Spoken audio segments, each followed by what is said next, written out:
So we finally come to the end of section 2, and in this section you have been introduced to ArcGIS Desktop along with a number of other ESRI products that you may want to use in future. Its components, ArcMap and ArcCatalog, the different extensions of ArcMap and the layout of ArcMap, and you also know that where to go and to access the free trial version should you need a free trial version. After that, now you know how to access and display spatial data in ArcMap, and now you can store and modify.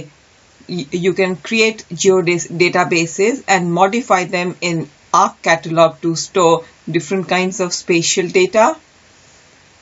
You also know about finding and identifying features, looking up values, and now you can also select features according to their attributes by specifying SQL-like queries. You can carry out basic spatial data examinations, things like zooming into shape files, and you can compute parameters such as areas or even perimeters for multi-polygon shape files.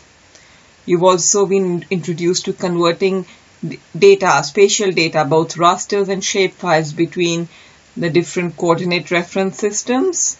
In the subsequent sections, we are going to focus on the processing of raster and vector data, shapefile data individually. But before we do that, there's a brief quiz coming up which you should take in order to help reinforce the concepts that we have learned in this section. And in order to complete the quiz successfully, you may have to see some of the lectures again or revisit some of the data analyses again, but that is important for reinforcing all the things that you've learned in this very basic but very important section.